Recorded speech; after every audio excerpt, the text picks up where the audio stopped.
Assalamualaikum warahmatullahi wabarakatuh. Hari ini kita masuk ke tema 3, subtema 2, mata pelajaran IPS, KD 3.1.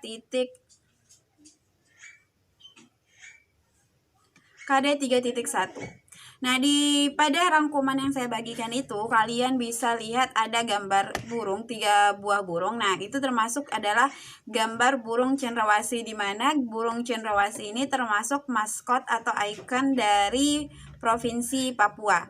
Nah, ini juga termasuk salah satu keberagaman yang dimiliki Indonesia, yaitu burung cendrawasih. Nah, sebelum kita masuki pelajaran, Ustazah ingin mengajak kalian untuk kita mengetahui tujuan pembelajaran kita untuk mata pelajaran IPS ini apa sih? Nah, yang pertama, tujuannya pertama itu siswa mampu mengidentifikasi pentingnya peran hewan sebagai sumber daya alam dalam menjaga keseimbangan alam dengan tepat. Kedua, siswa mampu menjelaskan upaya pelestarian hewan sebagai sumber daya alam dengan sistematis. Ketiga, siswa mampu mengidentifikasi pemanfaatan sumber daya alam hayati bagi kesejahteraan masyarakat dengan tepat. Nah, itu tujuan-tujuan pembelajaran kita untuk mata pelajaran IPS KD 3.1. Nah, kembali ke materi, bahwa burung cendrawasih itu termasuk ikon Provinsi Papua dan merupakan salah satu contoh keberagaman hewan yang kita temukan di negara Indonesia. Nah, burung cendrawasih ini pun yang hidup di Papua sana, dia sudah mulai terancam punah karena seringnya terjadi perburuan liar. Harga bulu yang sangat mahal itu yang menyebabkan manusia berbondong-bondong untuk memburu burung cendrawasih ini untuk dijual karena dia memiliki nilai jual yang tinggi. Itu yang menyebabkan para manusia itu berbondong-bondong untuk memburu burung cendrawasih tersebut untuk dijual bulunya. Nah, selain tumbuhan, ternyata hewan juga merupakan sumber daya alam yang perlu terus kita jaga keseimbangan dan kelestariannya. Jika tidak, maka hewan-hewan tersebut akan menjadi langka dan punah. Ini yang sangat kita takutkan. Takutnya burung cendrawasih yang ada di Papua sana itu punah dan menyebabkan kelangkaan dan tidak bisa dinikmati lagi untuk generasi selanjutnya. Dan salah satunya juga dampak yang bisa kita rasakan bahwa keberagaman yang ada di Indonesia itu semakin berkurang. Nah, itu dia.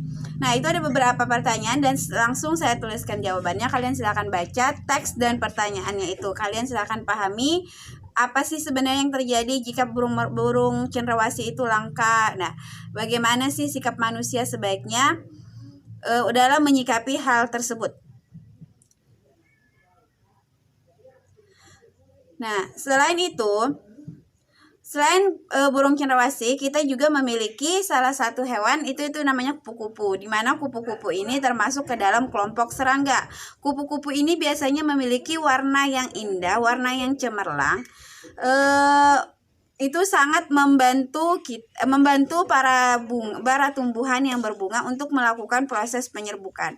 Nah, adapun perkembangbiakan kupu-kupu ini dia dengan cara metamorfosis sempurna. Namanya metamorfosis sempurna, di mana kupu-kupu itu berkembang. Di situ ada saya jelaskan.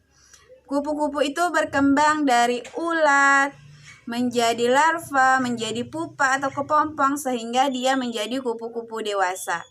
Nah, tahukah kamu bahwa kupu-kupu yang ada di dataran tinggi dan kupu-kupu yang di dataran rendah itu beragam macamnya dibandingkan dengan negara lain. Itu kupu-kupu tersebut hidup di daerah dataran tinggi dan dataran rendah, dan kupu-kupu Indonesia itu beragam macamnya dibandingkan dengan negara lain. Jadi kita patut mensyukuri karunia yang diberikan oleh Tuhan kepada negara kita. Nah, itu ada jenis kupu-kupu yang hidup di daerah Indonesia. Yang pertama, kupu-kupu sayap barung peri.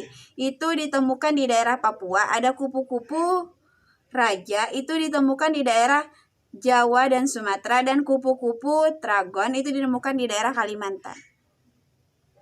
Nah, apa sih akibatnya apabila kupu-kupu punah? Maka kelestarian tanaman akan terganggu karena berkurangnya hewan yang membantu penyerbukan. Jadi penyerbukan itu proses jatuhnya serbuk sari ke kepala putik pada tanaman.